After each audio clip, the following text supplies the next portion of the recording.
ከነጎዳም እንደማይለየን አፋችንን ሞልተን የመሰከርንለት ልባችንን ሞልተን ያመንነው የአባቶቻችን አምላክ ልዑለ ባሕርይ እግዚአብሔር ስላዘጋጀው በጎ ነገር ክብርና ምስጋና ይግባው። ክብርና ምስጋና ይግባው። ክብርና ምስጋና ይግባው። ጆሮአችሁን ይክፈት፣ አንደበታችንን ይፍታ። በመላ በግምት በይመስለኛል በሳይሆን አይቀርም የግል ሐሳባችንን እንዳናፈስባችሁ ጆሮአችሁን ይጠብቅ፣ አንደበታችንንም ይቆጣጠር እግዚአብሔር። በየወሩ እየመጣ ጠባዩን፣ ትምህርቱን፣ ሃይማኖቱን ሳይቀይር 30 ዓመት ሙሉ አንድ አይነት ጠባይ፣ አንድ አይነት የትምህርት ጠረን፣ አንድ አይነት የትምህርት መልክ ያለው ከከተማ እስከ ገጠር፣ ከገዳም እስከ ደብር፣ ከውስጥ እስከ ውጭ ብዙ ሕዝብ አለበት፣ ትንሽ ሕዝብ አለበት።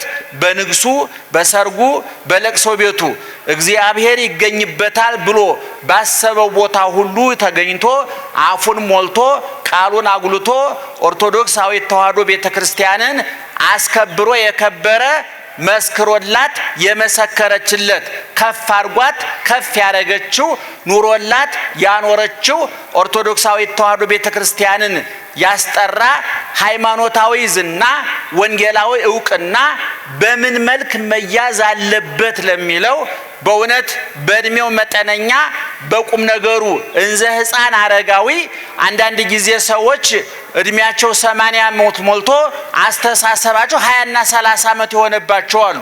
ሕፃንነታቸው እየባረቀባቸው ጉርምስናቸው እየፈነቀለ እየወጣባቸው እርጅናቸውን የሚያጎሰቁልባቸው ሰዎች አሉ። እንደገና ደግሞ ወጣቶቹ ነው በሃያዎቹ በ30ዎቹ ነው ሩጠው ያልጠገቡ ደግሞ አረፋ የከተቱ ቁም ነገረኛ ወጣቶች አሉ። በተለይ በአሁኑ ጊዜ በየአብያተ ክርስቲያናቱ የምናገኛቸው ወጣቶች አሉ። ሴቶችም ወንዶችም ወጣትነታቸውን ዋልቦ ዘያስታብዳ ለውርዙትከ ታናሽነትህን ማንም አይናቃት እንዳለ ቅዱስ ጳውሎስ ሐዋርያው ዘላለም ወንድማችን ወንጌል መምህር ዘላለም ገብቷቸዋል ሐሳቡ። መምህር ዘላለም በእውነት በመሞቱ አዝነናል፣ ከፍቶናል። ነገር ግን መስራት የሚገባውን ስራ ሰርቶ በመሄዱ ኦርቶዶክሳዊት ተዋሕዶ ቤተክርስቲያን ካደረገላት በላይ አድርጋ ካከበራት በላይ አክብራ በክብር ለሞተለት ለተሰቀለለት 35 እና 36 ዓመት ሙሉ በታማኝነት ላገለገለው ፈጣሪው አስረክበዋለች። እሱም መስቀል ላይ በተዘረጉት እጆቹ በቅፉ ተቀብሎ በክብሩ ቦታ አስቀምጦታል ብለን እናምናለን። እንዲህ አይነት በዘመናችን ልጆች በማስነሳቱ እግዚአብሔር እናመሰግናለን።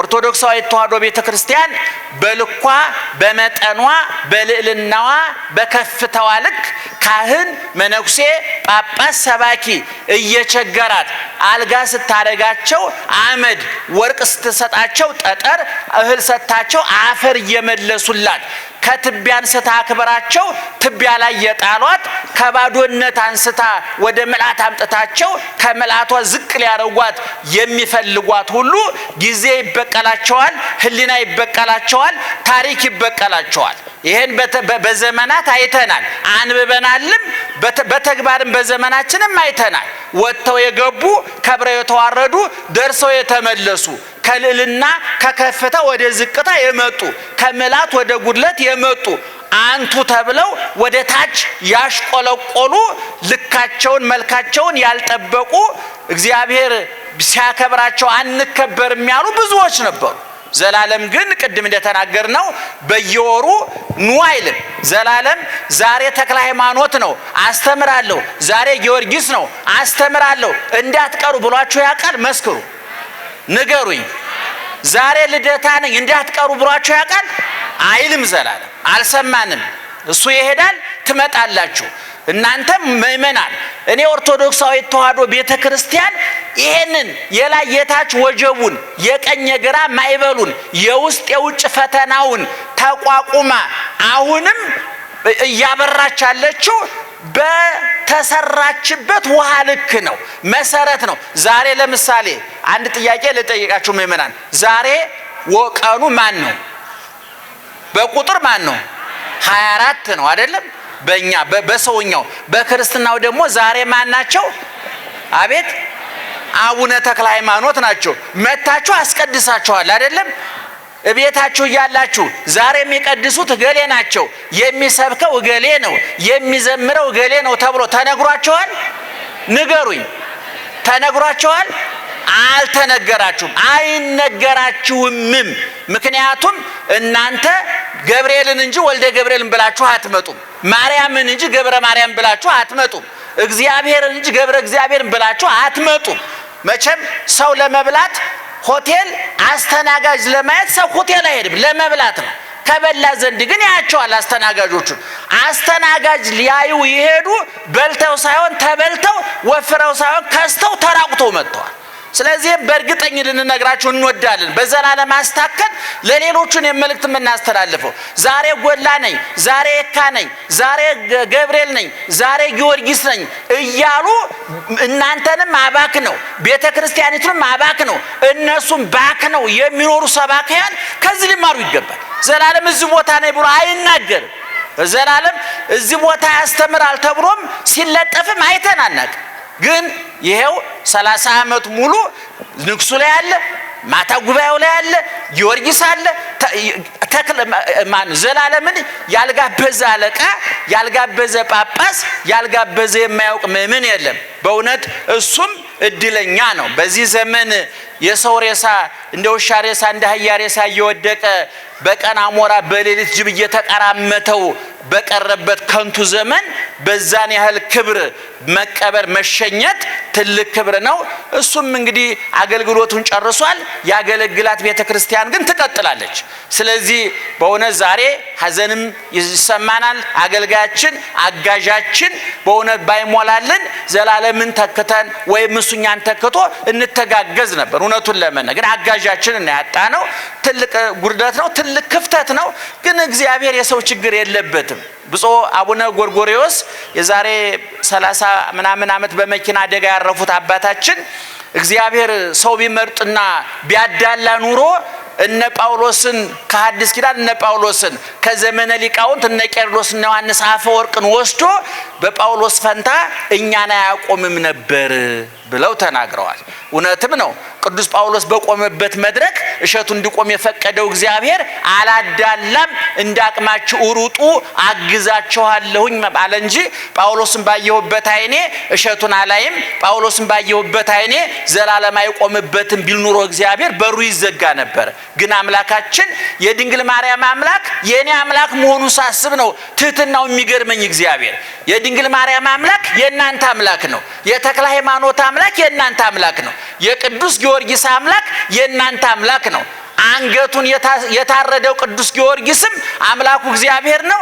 እኛ ደግሞ ማተብ እንኳን ለማሰር ክብራችንን ይቀንሳል ብለን የምንደራደረው እኛም አምላካችን ማን ነው?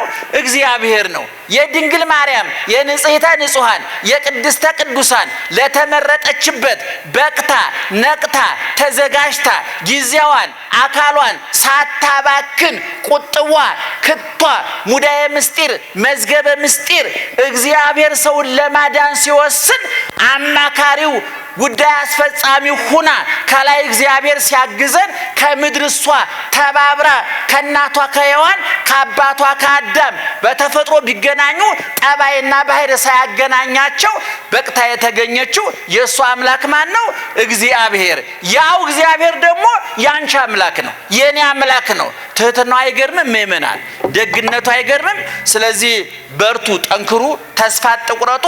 ቤተ ክርስቲያናችሁን ውደዷት፣ አክብሯት፣ ቅረቧት፣ እወቋት፣ አዳምጧት፣ ስሟት። ትልቅ ገናና ትርፍርፍ ያለች ቤተ ክርስቲያን፣ ዘንካታ ቤተ ክርስቲያን፣ ውሃ ልኳ አረፋ የከተተች ቤተ ክርስቲያን፣ ሁልጊዜ እለዋለሁ አረፋ የከተተች ቤተ ክርስቲያን፣ ተሰርታ ያለቀች ቤተ ክርስቲያን፣ በማንም በጎ ፈቃድ የማትጠብ የማትሰፋ የማትረዝም የማታጥር የማትሞል የማትሞላ የማትጎል በመጽሐፍ የምትመራ ጳጳሱ ምን አለ፣ መጋቢ ሐዲስ ምን አለ፣ አባ ገሌ ምን አሉ አትልም። ኦርቶዶክሳዊ ተዋሕዶ ቤተ ክርስቲያን መጽሐፉ ምን አለ፣ የተጻፈው ምን አለ የምትል ምን ተይቤ መንፈስ ቅዱስ ምን አለ ምን ተይቤ መጽሐፍ ምን አለ የምትል እንጂ አባገሌ አቡነ ገሌ መጋቤ እንትና ሊቀ እንትና ምን አሉ ብላ አታውቅም።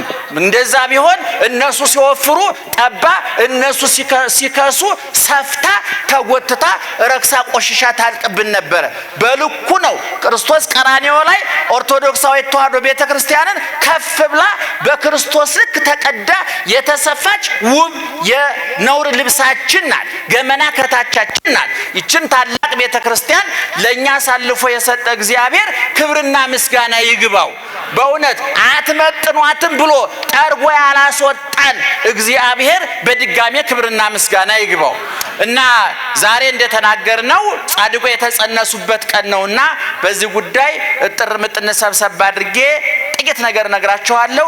ብፁዕ አባታችን አቡነ ቀውስጦስ በእድሜም በእውቀትም በእምነትም በሶስቱም አባታችን እምነታቸው ጠንካራ፣ እውቀታቸው ጥልቅ፣ እድሜያቸው ረጅም ነውና እሳቸው በእውነት እኔ ቢናገሩ አልጠግባቸውም።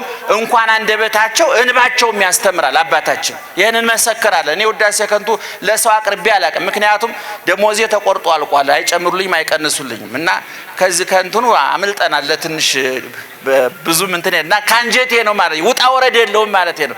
እንደው ምን ፈልጎ ይሆን ብላችሁ በሐሜት እንዳትሰቃዩ። ምንም ፈልጌ አይደለም ሐቁን ለመናገር ያህል ነውና እሳቸው በመካከላችን ተገኝተውልናል። ይክበር ይመስገን እግዚአብሔር። እንደነሱ አይነት አባቶች ስናጠፋ የሚቆነጥጠን ከመስመር ስናልፍ ወደ ሀዲድ ወደ መስመሩ ግቡ የሚሉን እውቀትም እምነትም ምግባርም እድሜም የተጣመረላቸውና እኛን እንዲመክሩ የታደሉ አባቶች ስላለን ክብሩና ምስጋና ይግባው።